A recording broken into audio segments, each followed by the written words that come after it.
It had been more than a decade since Jerome Carter last set eyes on Vanessa Price, but the memory of her had never left him. Back in college, he thought she was the kind of woman you built a future around, sharp, beautiful, full of ambition. He was the quiet type, more reserved, not the loudest in the room, not the guy with the flashiest car. What he lacked in swagger, he thought he made up for with loyalty and devotion. But in the end, none of it mattered. Vanessa broke things off abruptly, leaving Jerome gutted. She never gave him a clear explanation.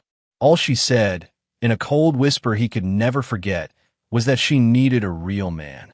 Those words burrowed deep under his skin, festering for years, even as he tried to bury them under work, under casual relationships, under the facade of moving on. 10 years later, Jerome was 35, stuck in a life that felt half-lived. He had a modest job in IT support, an apartment in a quiet corner of the city, and a social circle that had mostly drifted away. When the email invitation for the college reunion popped into his inbox, he almost deleted it. What was the point? Who would care if he showed up? But something inside tugged at him, a mix of curiosity and unfinished business. He told himself he would go, not to prove anything, not to reopen old wounds, just to see how everyone had turned out. The night of the reunion, Jerome stood outside the hotel ballroom, tugging at the collar of his button-down shirt. The buzz of laughter and clinking glasses drifted through the doors. He could feel his chest tightening. He stepped inside anyway. The room was packed with familiar faces, older but recognizable. People hugged, swapped stories about marriages, divorces, careers, kids. Jerome tried to blend in, forcing polite smiles, clutching his drink like a shield. He was halfway through a strained conversation about IT work with an old classmate when he heard a burst of laughter from across the room. He turned, and there she was. Vanessa Price hadn't just aged well. She looked like she'd stepped out of a lifestyle magazine. 34, polished, confident, with a fitted red dress that caught every eye in the room. Her hair fell in soft waves. Her jewelry glittered under the ballroom lights.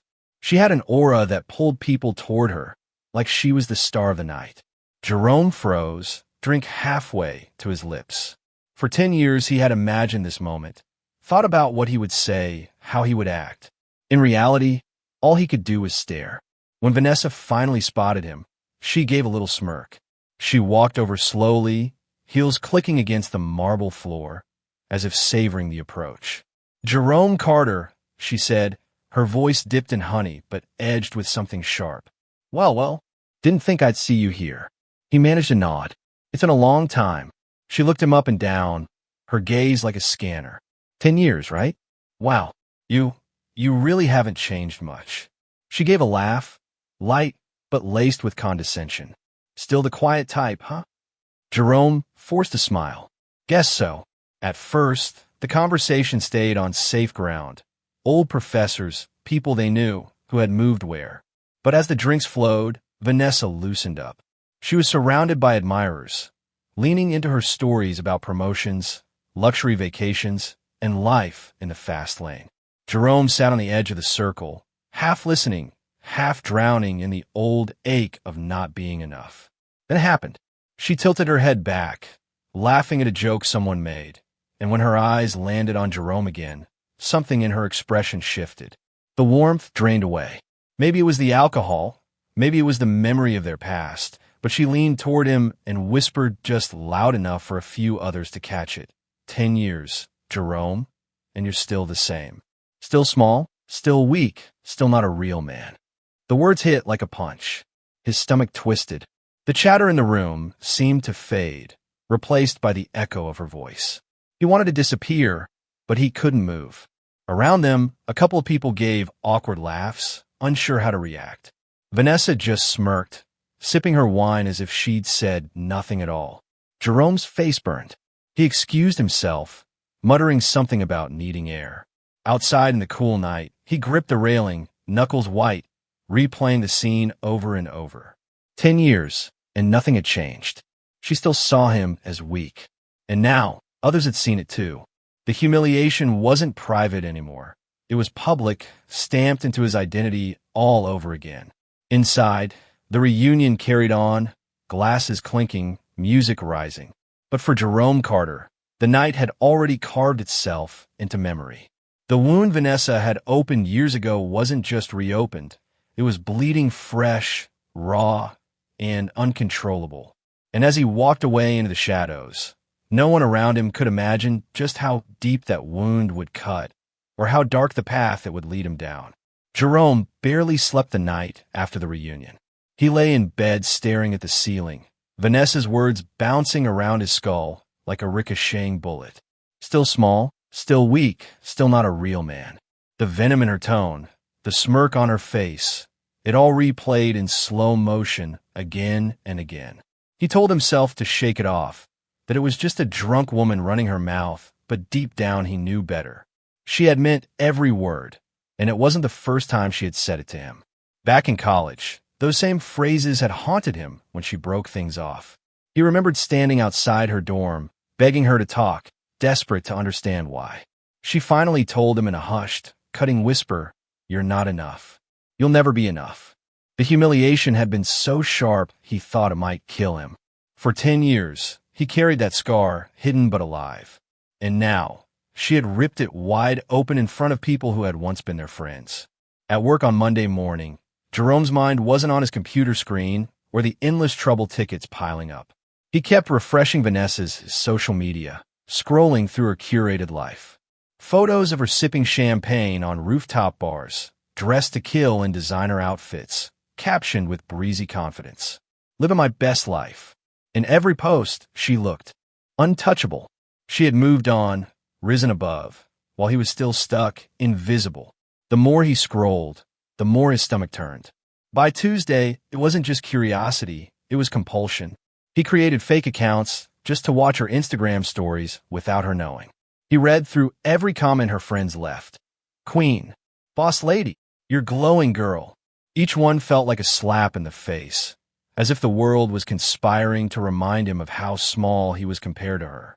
At night, he imagined her laughing about him with those same friends, telling them the reunion story, painting him as the punchline. Sleep became impossible. He tossed and turned, sweating, his mind gnawed by the same loop. Her face, her laugh, her words. He started drinking at night, just to quiet the noise. But alcohol only made the images sharper, the shame deeper. He replayed the reunion 100 times, but in his version, he finally stood up to her. He told her to shut her mouth. He made her stop laughing. On Wednesday evening, he found himself parked outside her condo. He told himself it was coincidence, that he had been driving around to clear his head, but deep down he knew it wasn't random. He sat there for an hour, staring up at the lit window that must have been her living room. He imagined her inside, maybe sipping wine, maybe entertaining a man who was enough for her. The thought made his blood run hot. When he finally drove away, he gripped the steering wheel so tightly his knuckles cracked. He felt powerless, just like she had always made him feel. And that was the part he couldn't stand. Not anymore. By Thursday, the obsession was complete. Jerome barely ate, barely worked. His phone battery drained from constant checking, scrolling, staring. He started drafting messages to Vanessa, typing and deleting, each one swinging between apology and accusation. One draft read, "We should catch up. Maybe we can talk like adults now." Another was pure venom. "You think you're better than me, but you're not.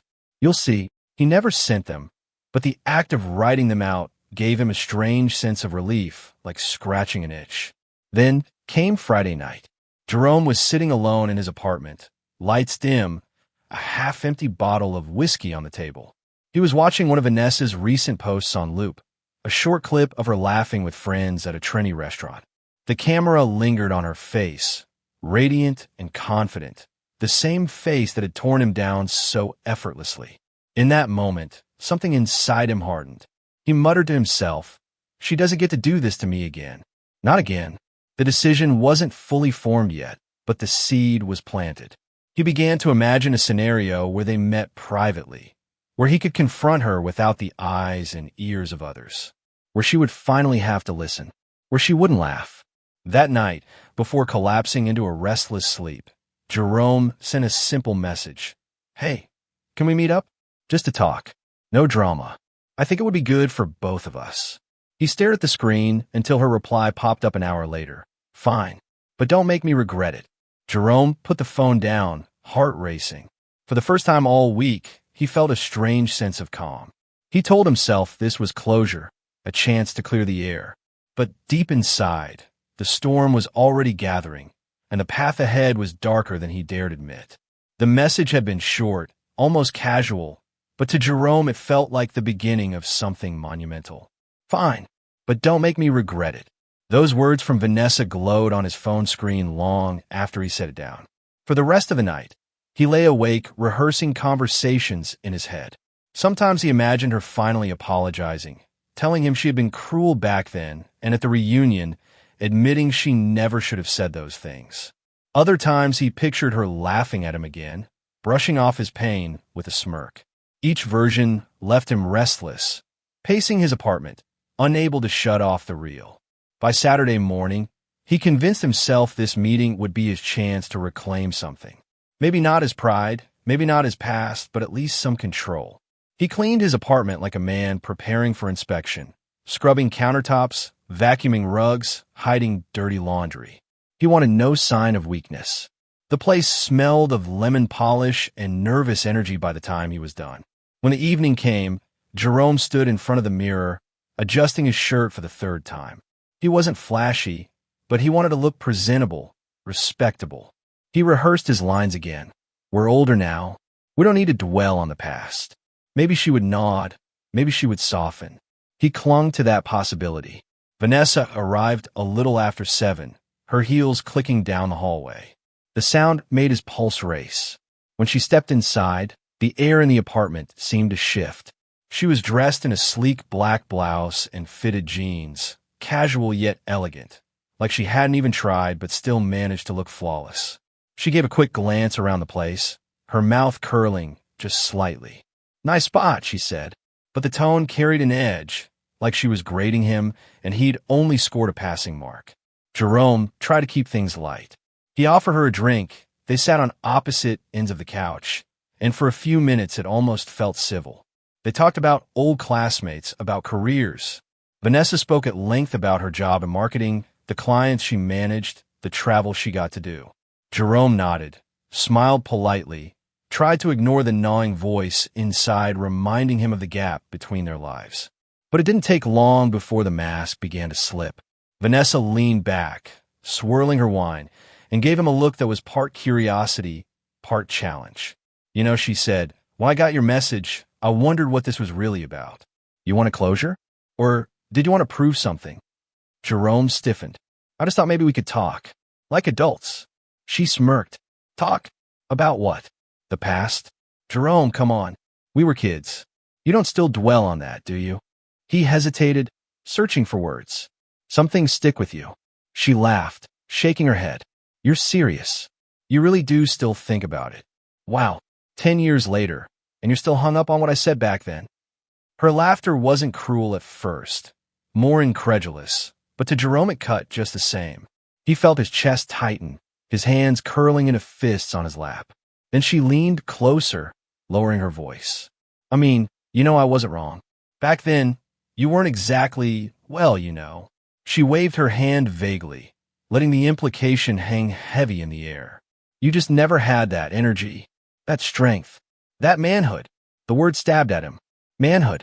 She said it like it was a currency he never had, like he was permanently bankrupt. Jerome swallowed hard, trying to steady his breathing.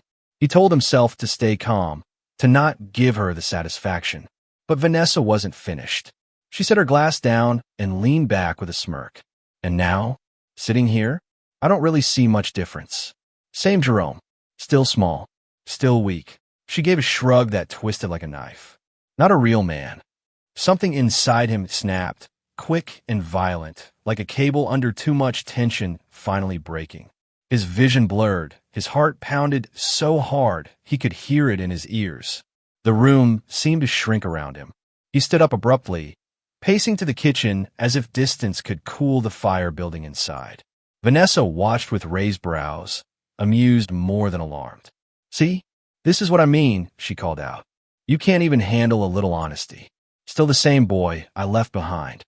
Her words chased him into the kitchen, each syllable fueling the storm inside his chest. He stared at the knife block on the counter, his reflection warped in the polished steel. His hand twitched, then steadied. He told himself he only wanted her to stop, to shut her mouth just once, to silence the voice that had haunted him for 10 long years. Back in the living room, Vanessa crossed her legs and checked her phone, smiling faintly at something on the screen. She didn't notice the look in Jerome's eyes when he turned back toward her, something raw and dangerous finally breaking free. The fatal invitation had been accepted, and the night, meant for closure, was about to spiral into a nightmare. Jerome's footsteps back into the living room were heavier, slower, each one pounding with the rhythm of his rage.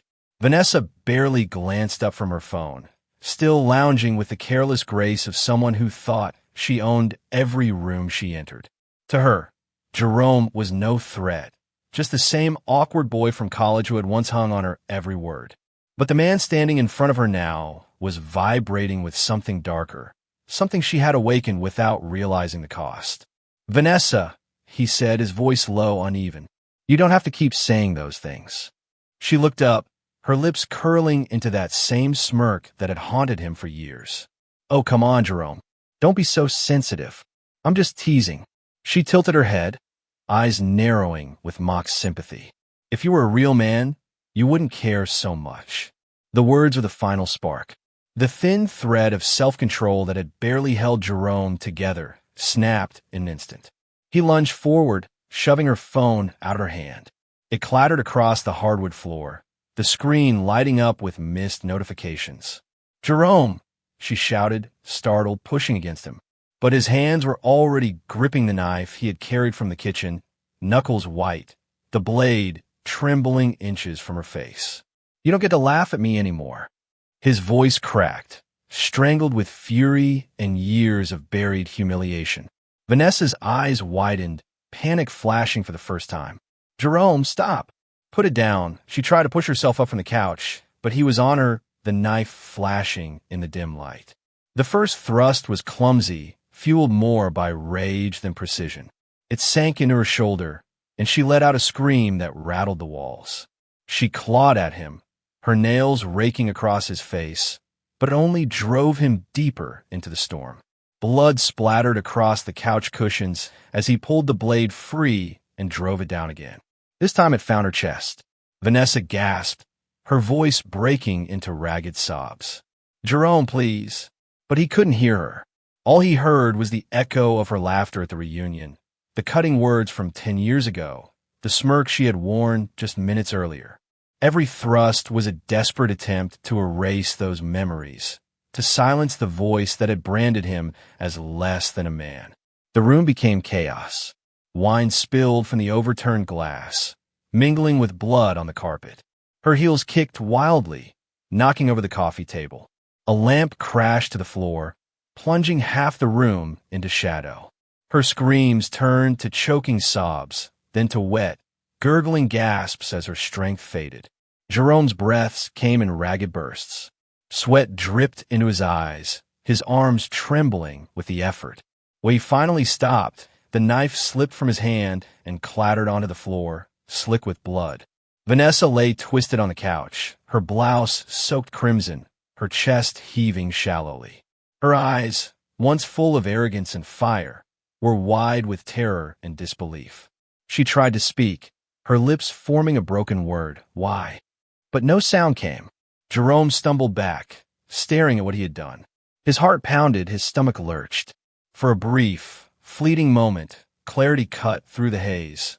He had killed her. Not in fantasy, not in his nightmares. This was real. He pressed his hands to his head, pacing in frantic circles. "No, no, no," he muttered, the words spilling from his mouth like a mantra. He looked down at himself, his shirt stained, his hands slick. The metallic scent of blood filled his nostrils, clinging to the air so thickly it was suffocating. Vanessa gave one last shudder, then went still. The apartment was silent except for Jerome's ragged breathing. The silence was unbearable. He grabbed a throw blanket and tried to cover her, as if hiding the body would undo what had just happened. The blanket soaked through instantly, the red spreading like a grotesque stain. Panic set in. He rushed to the kitchen, grabbed paper towels, tried wiping the knife, but the blood only smeared. He shoved it into a drawer, then yanked it back out, realizing fingerprints would still be there. He dropped it onto the floor, cursing. In the hallway outside, footsteps echoed faintly. A neighbor's door shut. Jerome froze, listening, every nerve on edge. He imagined someone knocking, imagined the police storming in already. But the footsteps faded. The world outside was still carrying on, oblivious to the horror inside his apartment. He staggered into the bathroom, splashing water onto his face, scrubbing at the streaks of blood on his cheeks and arms. His reflection stared back, hollow-eyed, unrecognizable. "You did this," he whispered to himself. "You did this." Back in the living room, the body was impossible to ignore. The couch was drenched, the floor smeared, the walls dotted with crimson. It didn't look like his home anymore. It looked like a crime scene from a nightmare. Jerome's mind raced, searching for an escape plan, but every thought collapsed under the weight of reality. There were cameras in the building, text messages on their phones. Her car parked outside. He had invited her here. Everyone would know. He sank onto the floor, back against the wall, shaking violently.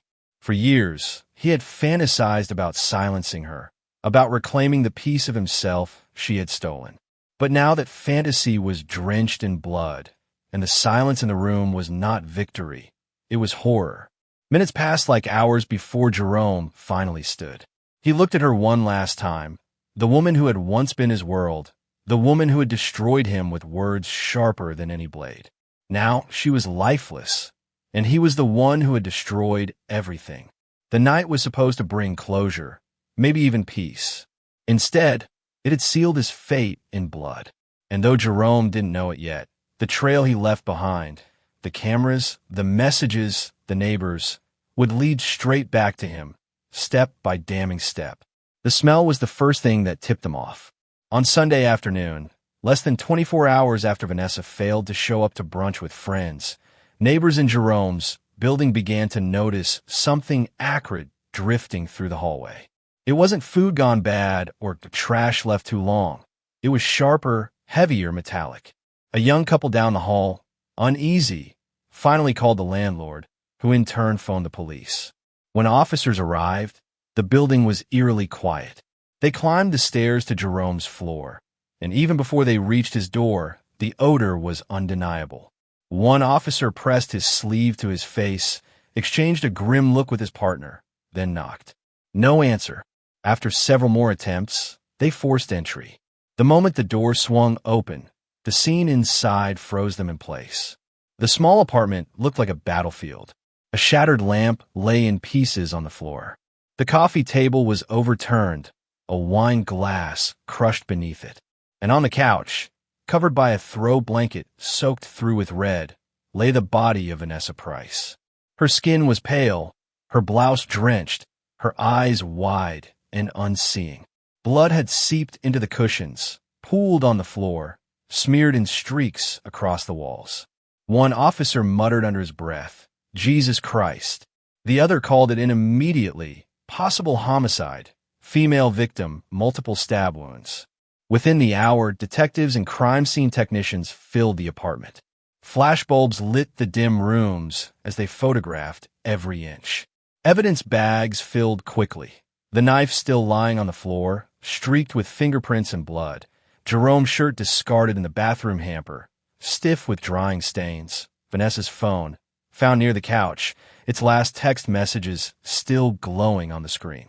Detective Carla Hughes, the lead investigator, surveyed the scene with the practiced calm of someone who had seen too many rooms like this. Still, she could feel the violence in the air. This wasn't premeditated in the sense of careful planning, she said quietly to her partner. This was rage. Up close. Personal. The building's security footage provided the first damning clue. At precisely 7:12 p.m. the night before, cameras captured Vanessa stepping out of the elevator with Jerome. She looked relaxed, even smiling faintly. Less than 2 hours later, the same camera caught Jerome alone, hurrying out, a baseball cap pulled low. his hands shoved into his pockets, his face tense. He never came back that night. Detectives subpoenaed both phones. Jerome's messages to Vanessa painted a clear timeline. His invitation, her reluctant agreement, his address. The last text on Vanessa's phone read, "Fine, but don't make me regret it." The prosecution would later argue that those words became chillingly prophetic. The medical examiner's preliminary report confirmed what the scene suggested. Vanessa had sustained at least a dozen stab wounds, 2 to her shoulder, several defensive cuts on her hands and arms, and the fatal strikes to her chest. The depth and angle indicated a frenzied attack, consistent with someone overcome by rage rather than calculated control. Time of death, between 7:45 and 8:15 p.m. By Monday morning, detectives were already knocking on doors. Neighbors recalled hearing muffled shouting, then a high-pitched scream around 8 p.m. One woman thought it was just another couple fighting, nothing unusual in the city. Another admitted she heard something crash but didn't want to get involved. The most damning detail came from a man 2 floors down, who remembered passing Jerome in the stairwell that night. He looked wild, the man told police. Sweating, like he'd run a marathon. Wouldn't look me in the eye. Back at the precinct, investigators compile the evidence. Surveillance footage showing Jerome with Vanessa. Texts arranging the meeting. Neighbors confirming the timeline. The murder weapon bearing his prints. His clothes saturated with her blood. It was more than enough for a warrant. On Tuesday morning, uniformed officers arrived at Jerome's workplace, a small IT support office tucked between strip malls. His co-workers stared in shock as detectives escorted him out in handcuffs. Jerome looked dazed, as if he were walking in a dream he couldn't wake from. At the station, Detective Hughes led the questioning. She slid a stack of photos across the table. Vanessa's body, the knife, the blood-stained couch. Jerome flinched with each one. Jerome, Hughes said evenly, "We know she was here. We know you were with her. Cameras don't lie. Her phone doesn't lie. You invited her. You argued. And now she's dead. Do you want to explain what happened?" At first, he stayed silent, staring at the table, jaw clenched. Minutes passed. Then, with a shuddering breath, he whispered, "She wouldn't stop laughing at me." His voice cracked, and tears welled in his eyes. "She said I wasn't a man. She said I'd never be one. I couldn't take it anymore." Detectives exchanged a look. His words weren't just a slip, they were a confession. By the time Hughes left the room, she knew the case would move fast. The evidence was airtight, the motive disturbingly clear. But she also knew the public reaction would be complicated. The humiliation Jerome described wasn't something juries often heard in murder cases. Would they see him as a monster who slaughtered a woman over words? Or as a broken man pushed past his limits? For now, one thing was certain. Jerome Carter's life as he knew it was over. In the shadow of Vanessa Price, the woman whose words haunted him for a decade, would follow him into every courtroom, every headline, every sleepless night behind bars. The interrogation room was small, fluorescent lights buzzing overhead, walls painted the color of wet concrete. Jerome sat hunched over the metal table, his wrists cuffed, eyes fixed on a scratch in the surface as though staring hard enough might swallow him whole. His shirt was rumpled, collar damp with sweat. For the past 2 hours, detectives had let him stew in silence, leaving him alone with his thoughts and the ghost of Vanessa's last words. When Detective Carla Hughes finally entered, she carried a thin folder and a paper cup of coffee.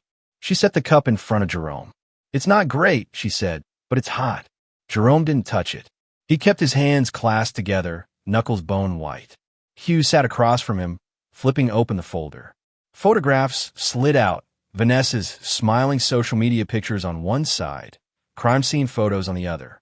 She pushed them across the table slowly, letting him take in the stark contrast.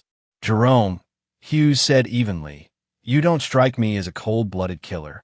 You're not some predator who planned this for months. But the evidence, texts, cameras, neighbors, it all points to you. Help me understand what happened." His lips trembled before words came. She wouldn't stop," he whispered. "You don't know what it's like. 10 years, detective. 10 years I've been carrying what she said to me." His voice cracked. At the reunion, She laughed at me like I was still nothing.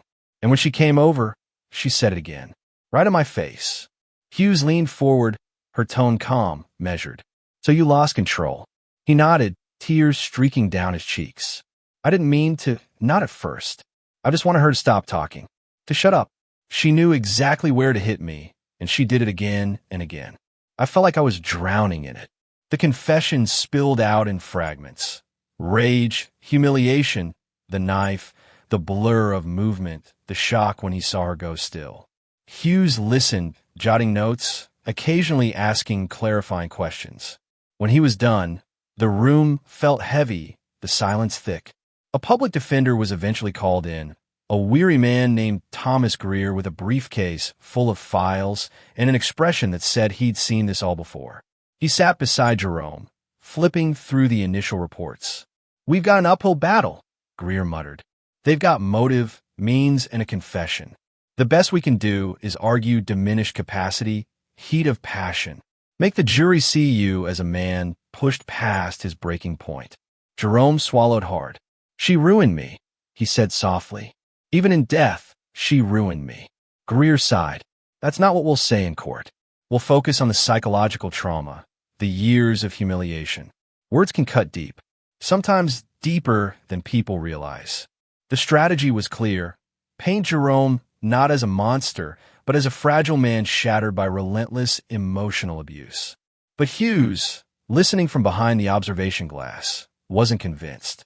She knew jurors would hear about Vanessa's cutting remarks, about the way she taunted him, but they would also see the crime scene photos, the sheer savagery of the attack. 12 stab wounds, blood smeared across the walls. That kind of violence was hard to explain away as mere loss of control. Over the next few days, detectives continued to question Jerome, hoping for inconsistencies they could exploit. But his story remained steady. He invited her over to talk, she mocked. Him, he snapped. There were no elaborate lies, no attempts to deny. If anything, he seemed resigned, almost relieved, as though confessing was a release from the weight he had carried for so long. Still, Hughes pressed him on the details. "Jerome, you had time to stop. After the first cut, after the second, you could have walked away. Why didn't you?" His eyes were red-rimmed, voice raw. "Because for the first time in my life, she wasn't laughing. For the first time, I felt like I had power. And once I started, I couldn't stop." That admission chilled everyone in the room. It wasn't just humiliation that drove him. It was the intoxication of finally flipping the balance of power. The sessions ended with Hughes closing her folder, sliding the photos back inside. "You'll get your day in court," she said. "But don't fool yourself. Whatever pain she caused you, whatever words she used, you chose violence. And that choice is what will define you now." Jerome didn't respond.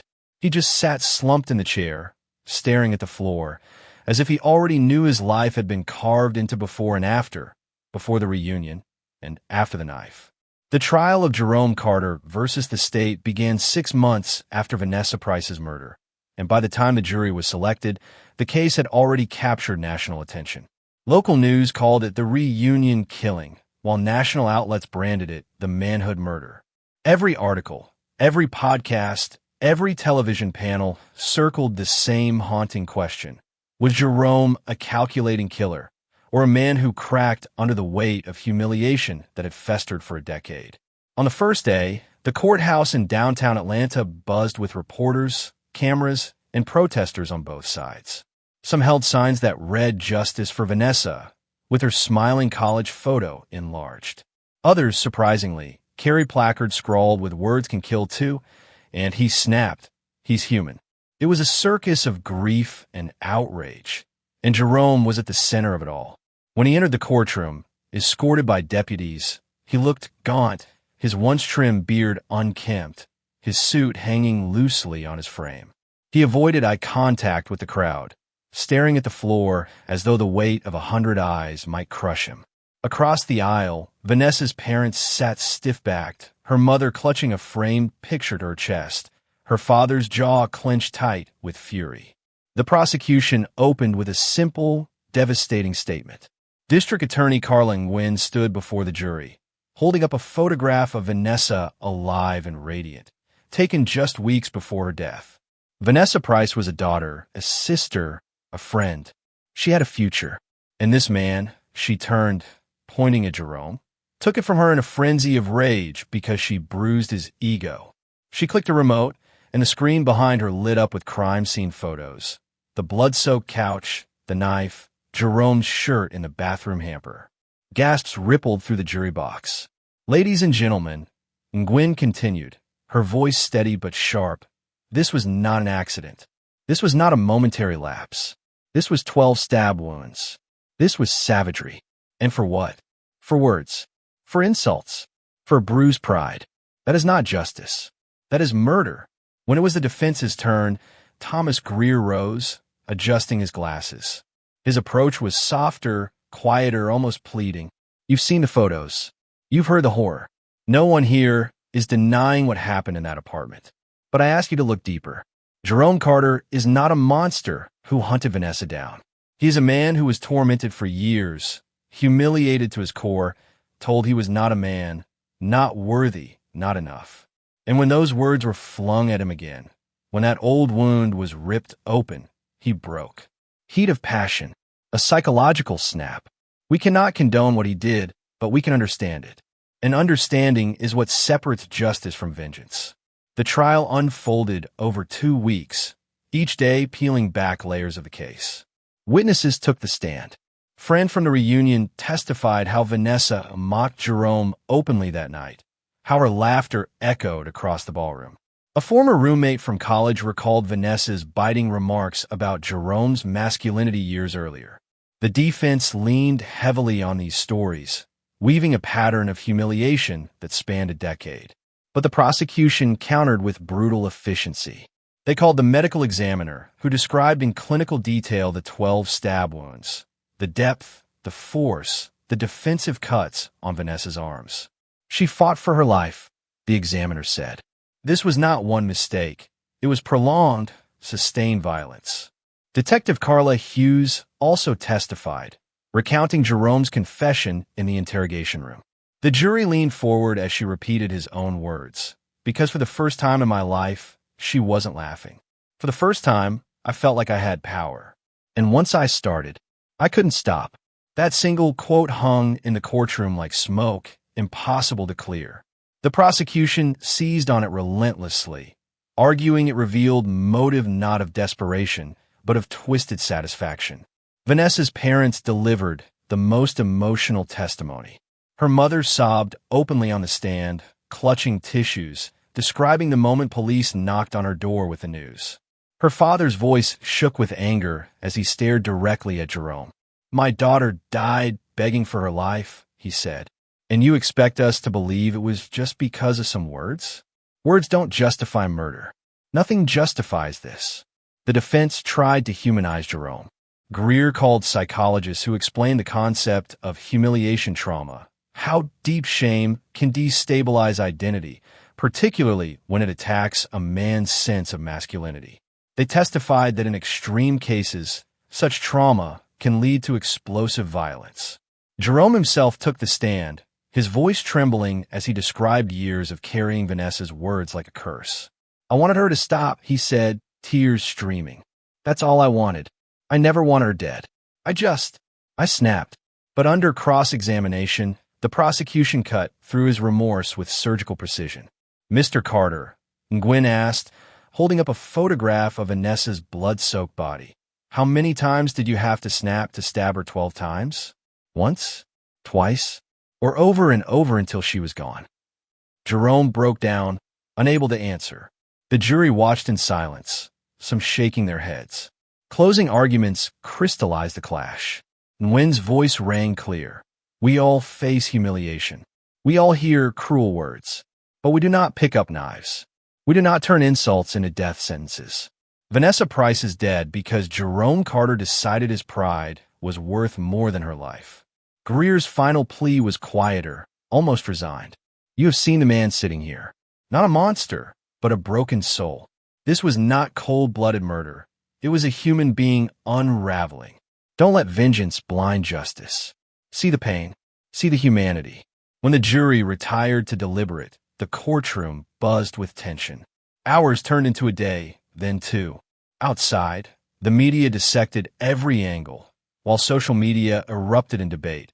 Is humiliation abuse? Can words push someone to murder? The hashtags #Justice for Vanessa and #Words Cut Deep trended side by side, dividing the public. On the third day, the jury returned. The courtroom fell silent as the foreman stood. We, the jury, find the defendant, Jerome Carter, guilty of murder in the first degree. Jerome's shoulders collapsed as the words sank in. Vanessa's parents clutched each other, sobbing, while the prosecution team exchanged solemn nods. The defense table sat in silence, Greer's face etched with defeat. The verdict was final. Jerome would spend the rest of his life in prison, haunted not just by what he did, but by the laughter that had driven him there, and the silence that followed it. The words "life without the possibility of parole" echoed through the courtroom like a hammer striking stone. Jerome Carter didn't flinch. He sat motionless, eyes glazed, as if the verdict had drained the last ounce of fight from his body. Behind him, deputies prepared to escort him away, shackles ready. Across the aisle, Vanessa Price's parents clung to each other, their grief tangled with a grim sense of relief. Justice, at least in the eyes of the law, had been served. The sentencing came just weeks after the guilty verdict. In the packed courtroom, Judge Evelyn Harper addressed Jerome directly. "What we saw here was not a single moment of weakness," she said, her tone steady, unyielding. "This was a brutal act, carried out with rage and persistence. No amount of words, no insult, no humiliation justifies the taking of a life. You silenced Vanessa forever, and in doing so, you destroyed two families. For that, you will spend the rest of your life behind bars." When deputies led him away, Jerome shuffled like a man already buried. His once quiet life had been replaced by the weight of a lifetime sentence. The door closed behind him, leaving only whispers, sobs, and the scratching of pens from reporters eager to file their stories. Outside, the world couldn't stop talking. News stations replayed courtroom footage alongside Vanessa's smiling photos, her life cut short at 34. Talk shows debated the case for weeks. Was Jerome an insecure man consumed by toxic pride, or was he also a victim of psychological cruelty? One commentator on a late-night panel declared, "We cannot let words be an excuse for murder. If we start excusing violence this way, none of us are safe." Another fired back, "But humiliation is violence in its own right. Society needs to recognize the damage of relentless shaming." On social media, the arguments were even more divided. Hashtags trended nationwide. #Justice for Vanessa filled with posts demanding accountability, celebrating the guilty verdict as a stand for women's safety. But alongside it, #Words Cut Deep gained traction, with users, mostly men, sharing stories of being belittled or emasculated, arguing that society underestimates the destructive power of ridicule.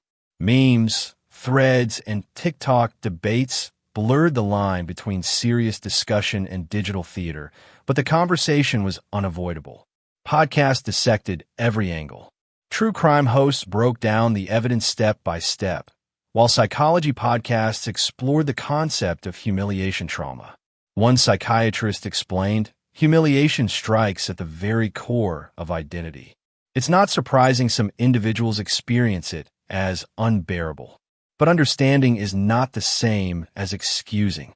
Those words resonated widely, echoed across headlines. Understanding is not excusing. For Vanessa's family, though, there was no debate. At a candlelight vigil held in her honor, her father addressed the crowd. "My daughter didn't deserve this.